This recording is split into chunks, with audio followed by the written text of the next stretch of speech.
सज्जनों, आप हम सभी के दिल और दिमाग में डर बैठा करके, भ्रमित करके, भय दिखा करके इन सत्कर्मों को किया जाता था या किया जाता रहा है। तो आप विद्वत कहेंगे ऐसा क्यों है, ऐसा क्यों कह रहे हैं आप, ऐसा नहीं होना चाहिए, ऐसा नहीं होता था। ऐसा नहीं होता था तो हम बहुत आगे जाते। आज जिस प्रकार से टेक्नोलॉजी का आविष्कार हुआ, किस स्तर से हुआ और आज किस स्तर तक पहुंच गए, एक मशीन के द्वारा आज कहाँ किस तरीके से होते हुए, और आज AI मतलब इंटेलिजेंसी इतनी आर्टिफिशियल इतनी हावी हो गई कि आप अपने घर के अंदर चार दीवारी के अंदर बंद हैं, कमरे में भी बंद हैं, मोटी मोटी दीवारें हैं, तब भी वहाँ जाकर के वो जान सकती है कि आप क्या कर रहे हैं, चित्र सही। ऐसी टेक्नोलॉजी लोगों ने निजात कर ली है, प्राप्त कर ली है। लेकिन ये उसमें नहीं जाकर के हमारे स्वयं के अंदर होना चाहिए था। जैसे हमारे ऋषि महर्षि उस वैज्ञानिक प्रणाली को अपने शरीर के अंदर उतारा था, न कि बाह्य चीज़ों के अंदर, पदार्थ के अंदर उतारा था। उनने अपने अंदर और किसी पदार्थ को उठाते थे, किसी भी चीज़ को उठाते थे और ध्यान से मंत्र पढ़ते थे या उस दिव्य विभूति के चरणों में या भाव में आकर के प्रार्थना स्तुति करके एकाग्रचित होकर के वो चलाते थे तो वही अस्त्र बन जाता था। ऐसी संस्कृति, ऐसा ज्ञान, ऐसा विज्ञान हमारे सनातन में टूट टूट के भरा रचा बसा पड़ा है। लेकिन हमने उनको हमारे शरीर के अंदर नहीं उतारा। ये कितनी बड़ी विडंबना की बात है। हमको कहीं बाहर से थोड़ी लाना पड़ रहा था, कोई विदेश से आएगा, कोई कहाँ से आएगा। जब तो विदेश कुछ नहीं थे, ये जितने भी विदेश लोग हैं ये खाना पर तो व्यक्ति थे। जैसे घुमक्कड़ नहीं होते हैं जिनका कोई ठिकाना नहीं होता था, आज इधर आज उधर, कल उधर, इधर उधर घूमने वाले लोग थे ये सारे। कोई इनकी संस्कृति नहीं थी, कोई इनकी सुव्यवस्थित दिनचर्या नहीं थी, सब घुमक्कड़ लोग थे ये। लेकिन आज वो किस स्थिति में मजबूत हो गए हैं? उस ज्ञानता के कारण, वो अज्ञानता के कारण नहीं हुए। उन्होंने समझा और इस भारत देश को लूट के ले गए। और क्या लूट के ले गए? धन तो ले गए, उस ज्ञान को ले गए। और वो ऐसा ज्ञान से आज इस स्थिति में मजबूत हो गए, हमारे ज्ञान से। और फिर हमें ही वो लोग ठेका दिखाने के लिए पता नहीं क्या क्या भ्रांतियाँ पैदा नहीं करी। तुम रूढ़िवादी हो, तुम अंधविश्वासी हो, तुम्हारी कल्चर बेकार है, तुम्हारा व्यवहार खराब है, तुम्हारी दिनचर्या खराब है, तुम गलत खाते हो, तुम गलत धोते हो, तुम गलत व्यवहार दिनचर्या करते हो। क्या क्या नहीं अनाप शनाप हमारी इस संस्कृति पर लांछन ने लगाए हुए। लेकिन हम इतने अच्छे, सब कुछ अच्छा होता, सब कुछ अच्छा करते तो आज ये हमारी स्थिति नहीं होती। लेकिन इसको जाने कौन, समझे कौन, इसकी गहराई में जाने का प्रयास कौन करे? क्योंकि सबके अंदर अपनी स्वार्थता, अपनी तृष्णा को ऐसे जगमगाट करके रख रखा है कि किसी को होश नहीं है किसी के बारे में, न अपने माता पिताओं के बारे में, न माँ बाप को अपने बेटा बेटी के बारे में, न बेटा बेटी को अपने माता पिताओं के बारे में, न समाज के बारे में, न परिवार के बारे में, न देश के बारे में और न धर्म के बारे में। हम कितने क्यों डूब जा रहे हैं यदि ऐसे बड़े बड़े सत्कर्म होते थे? सज्जनों, ये कटु सत्य है।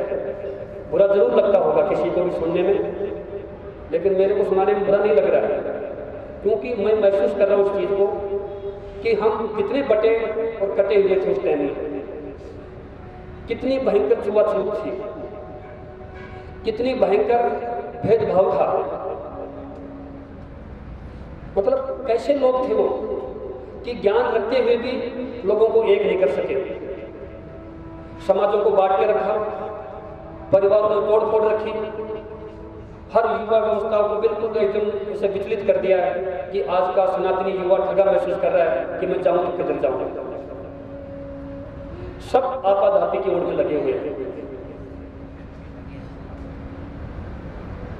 ये क्या होता जा रहा है इस देश के अंदर। ये ऋषियों का देश था, साक्षात ऋषियों और देवताओं के द्वारा ये संस्कारित की हुई संस्कृति थी। फिर आज क्या घूम लग गया इसके, जो हमारे युवा, हमारी व्यवस्थाएं, हमारी दिनचर्याएं इतनी खराब होती जा रही है जिसका कोई सीमा नहीं है। ऐसा क्यों होता जा रहा है? हमने कभी ध्यान दिया इसके ऊपर? कभी नहीं। क्योंकि हम जीवन जी रहे हैं लेकिन बेहोशी भरा, आलस्य भरा हमारे आंखों के सामने घटित हो रहा है और हम कुछ नहीं पा रहे, कुछ नहीं कर पा रहे। सब कुछ खुली आंखों से देख रहे हैं, दिमाग में बात भी जाती है, दिल के भी लगती है, लेकिन कुछ नहीं कर पा रहे। क्यों? आत्मबल खत्म होता जा रहा है, आत्मविश्वास खत्म होता जा रहा है। और ये सब क्यों होता जा रहा है? इसका क्या कारण है? क्योंकि हमने हमारे धर्म से दूर होते चले गए, या हमें हमारे स्वयं धर्म से दूर कर दिया गया है। हमारी जड़ों को काट रहे हैं। गाय के पेड़ डाली काटने से नहीं सूखता है, उसकी जड़ काटने से सूखता है। तो बाह्य लोगों ने, आक्रांताओं ने इस संस्कृति को समझा, इस साहित्य को समझा, इसकी गहराई को समझा कि यहाँ के लोग जब तक इनका पतन नहीं होगा तब तक हम इनके साहित्य को चेंज नहीं करते, इनके इतिहास को चेंज नहीं करते। और वही काम विदेशी लोग आकर के लॉर्ड मैकाले ने इस तरीके से हमारी किताबों को परिवर्तित किया गया, मनुस्मृति को, हर चीज को ऐसे काट छाट के बना दिया गया और घर बैठा दिया गया कि ये इस तरीके से था। और उसके कारण हम आपस में ही भिड़ पड़े, सनातनी भिड़ पड़े, जो आज कितनी भयंकर, तो बुरा मत मानना, एक छोटी सी बात कहूँगा। एक कहावत है और ये वास्तव में सत्यता की है। हमारे बुजुर्ग कोई कथा या कोई किस्सा प्रमाणिक कहते थे, ऐसे उपन्यास नहीं है हैरी पॉटर की तरह झाड़ू लेकर झाड़ू पर बैठ कर सब कुछ प्राप्त कर लिया। हमारे में गहराई होती थी, ज्ञान की होती थी, परख की होती थी, और प्रैक्टिकल होता था। उसके बाद में वो कथा कहते थे।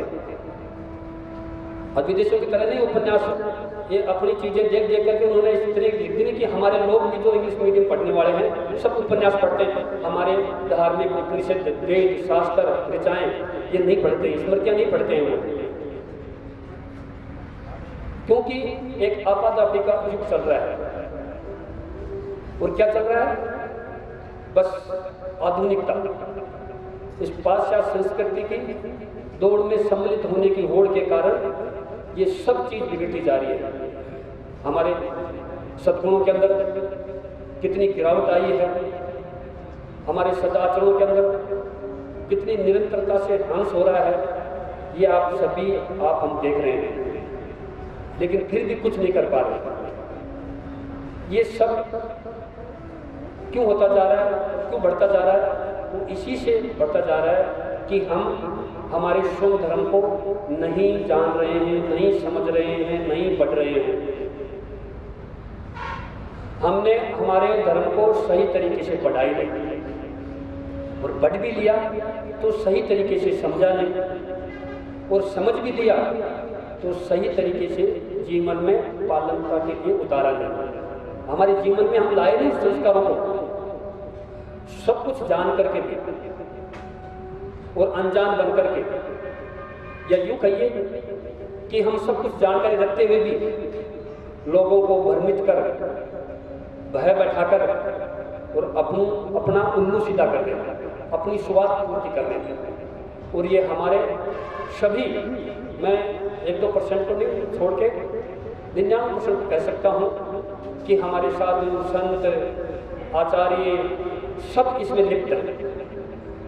इसमें हम भी आ गए, हम इससे दूर नहीं हैं।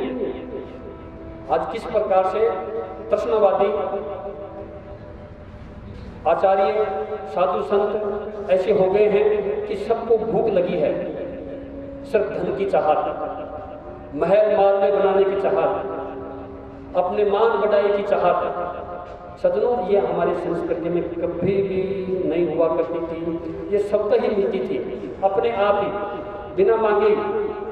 जिस प्रकार से नदी जब बहती है तो उसका नक्शा नहीं बनाया जाता है कि सागर कहाँ है, उस नक्शे के अनुसार नदी जाएगी। नदी का काम है बहना निरंतर। वो अपने आप उस रास्ते को ढूंढती हुई और उस सागर के अंदर गिर जाती है। ऐसे ही हमें भी, या पहले जो लोग थे हमारे वंशज थे, वो किसी की परवाह नहीं करते थे। मान बढ़ाई प्रतिष्ठा की, वो सजग होकर के, सतर्क होकर के और अपनी दिनचर्या करते थे, धर्म का पालन करते थे। कभी भी अहंकार में, घमंड में नहीं रहते थे। वो सद्विचार, सदाचरण उनके फूट फूट के भरा हुआ होता था। एक दूसरे के सामने खड़े होते थे तो एक दूसरे दोनों ही इतने विनम्र हो जाते थे, पता ही नहीं लगता था ये नमस्ते कर रहा है कि ये नमस्ते ले रहा है। ऐसा भाव एक स्वाभाविक क्रियाओं के अंदर रमा हुआ था। लेकिन आज कोई नमस्ते नहीं करे तो क्या हो जाएगा? बहुत कुछ हो जाता है। यदि किसी की मान बढ़ाई नहीं करी तो बहुत कुछ हो जाएगा, बिगड़ जाएगा। और ये खेल सारा ही बिगड़ता जा रहा है, क्योंकि हम तृष्णावादी बन गए। हमें सब कुछ मिला हुआ है, फिर भी पूर्ति नहीं हो रही है। ये विडंबना की स्थिति कैसे पैदा हुई? ये विडंबना की स्थिति इसलिए पैदा हुई है कि हम पाश्चात्य संस्कृति को मानने लगे हैं और उसको मानते हुए और इतने तृष्णावादी बन गए हैं जिसकी कोई सीमा नहीं है कि सब कुछ मेरे घर में आ जाए, सब कुछ मेरे परिवार में आ जाए, सब कुछ मेरे समाज को मिल जाए। अरे भैया, ऐसे करोगे और ऐसी दिनचर्या व्यवहार दिमाग में, दिल और दिमाग में रहेगी तो हम कभी भी उस परमपिता परमात्मा को प्राप्त नहीं कर सकेंगे। ये सारी चीजें आपकी, हमारे द्वारा, हमारे बुद्धिजीव, हमारे बड़े महर्षि मुनि ज्ञानी ध्यानियों के द्वारा ये व्यवस्था ही बनाई गई थी, जो अपने आप में अकल्पनीय है। पारिवारिक व्यवस्था, सामाजिक व्यवस्था, ये जितनी भी व्यवस्थाएं हैं, ये उस भारतीय सनातन संस्कृति की देन है, न कि कोई पाश्चात्य संस्कृति की देन है। वहां कोई समाज नहीं हुआ करता था, सब ऐसे थे। ये तो इससे सीखे गए हैं। जो जीवन शैली है वो सनातन संस्कृति की जीवन शैली, जिसको बिल्कुल वास्तविक मनुष्य की जीवन शैली बताया गया है। उसका उद्भव, उसका प्रकाट इसी संस्कृति से, इसी वेदों से, इसी संस्कारों, सनातन संस्कारों से हुआ है, जिसको हम हिंदू धर्म कहते हैं।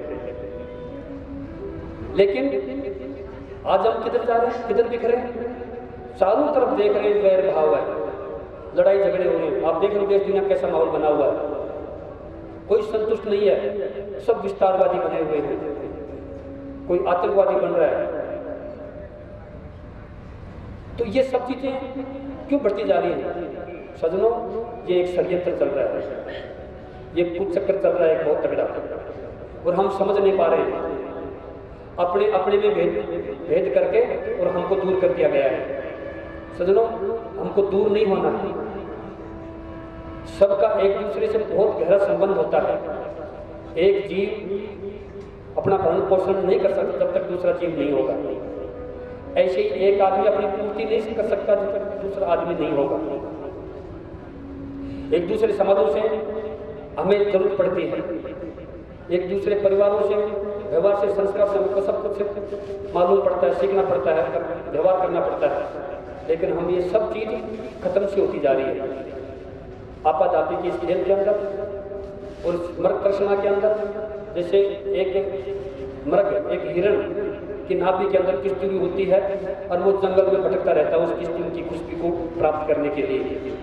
ऐसे ही मनुष्य तृष्णा उठती है कि मैं सब कुछ प्राप्त कर लूँ, उस परमात्मा को प्राप्त कर लूँ, ऐश्वर्य आराम भी प्राप्त कर लूँ, वैभव भी प्राप्त कर लूँ, सब चीज को प्राप्त कर लूँ। उसके लिए अनर्गल वो कई कार्य कर बैठता है, जबकि सब कुछ उसके स्वयं के पास होता है, अंदर में, उसके दिल के अंदर, आत्मा के अंदर, शरीर के अंदर नीत होता है।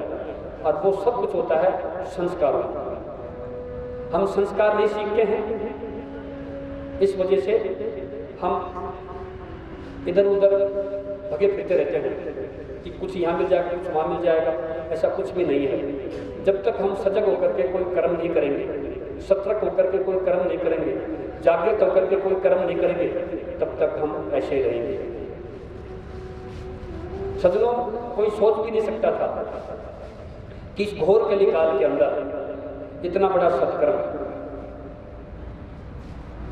और इतने लंबे समय तक 365 दिन कोई नहीं सोच सकता है और नहीं किसी ने सोचा कटु सत्य है ये। कहीं आपको इतिहास नहीं मिलेगा इसका, कहीं आपको वेद और शास्त्र में नहीं मिलेगा ये। व्याख्या मिल सकती है कि संवत्सर इसे कहते हैं, लेकिन ऐसा प्रमाण नहीं है कि ये संवत्सर यज्ञ वहां हुआ होगा। आज हमारे 4 धाम हैं, 12 ज्योतिर्लिंग हैं, बहुत अच्छे हैं, बहुत पवित्र स्थान है, लेकिन शायद वहां पर भी 365 दिन का कोई सत्कर्म नहीं हुआ होगा। ये कोई प्रमाण नहीं है। तो आप हम कितने भाग्यशाली हैं जो इस घोर कलिकाल के अंदर, इस आपादापी आर्थिक युग के अंदर सुवाय धन के कुछ नहीं दिख रहा है, सुवाय तस्मा के कुछ नहीं सोच रहे हैं, और फिर इतना बड़ा सत्कर्म हो रहा है। ये कैसे हो रहा है? ये आप सोच रहे होंगे मैं कर रहा हूं, मैं बिल्कुल नहीं कर रहा हूं। मैं भी जैसे आप सभी अपने अपने कार्य में लगे हुए जिस तरीके से, उसी तरीके से मैं भी एक कार्य करता, एक छोटा सा कार्य करता हूं इस सत्कर्म का। बाकी सभी आप भी कार्यकर्ता बने हुए हैं और आप साक्षी भी हैं, और साक्षी के साथ सहयोगी भी हैं कि आप जाकर के लोगों को कहते हैं, तो ये भी एक कार्य है, ये भी एक कर्म है। लोगों को बता रहे हैं, अनुनय विनय करके उनको समझा रहे हैं, उनको लेके आ रहे हैं। ये बहुत बड़ा कार्य है आपके लिए, बहुत बड़ा सत्कर्म है आपके लिए। इससे बड़ा सत्कर्म नहीं मिलने वाला है। वो क्यों? क्योंकि ये निस्वार्थ भाव से हो रहा है। यहाँ किसी प्रकार की स्वार्थता दूर दूर तक नहीं दिखेगी। और ये मेरी चेतावनी है कि कभी भी आपको इस प्रकार के विचार सुनने को मिल जाएंगे, कुटिल विचार सुनने को मिल जाए इन सत्कर्मों के माध्यम से, तो मेरे पास जरूर आना, एक बार जरूर मंथन करना, और हो सके तो उस व्यक्ति को भी लेके आना। क्योंकि बहुत लोग कहते हुए मिलेंगे आपको, फालतू की बातें इतनी लोगों में कूट के भरी पड़ी हैं कि सारे दिन ही जहर उगलते रहते हैं। और ये बहुत बड़ी गलत संस्कृति डल गई है। हम 24 घंटे किसी की चुगली में, चांटे में लगा रहते हैं, हम स्वयं को नहीं संभालते हैं, हम दुनिया की बला अपने ऊपर ले लेते हैं चुगली कर करके। अरे उसका कर्म हो जाने, वो क्या कर रहा है, अच्छा कर रहा है, बुरा कर रहा है, हमें अच्छा देखना है।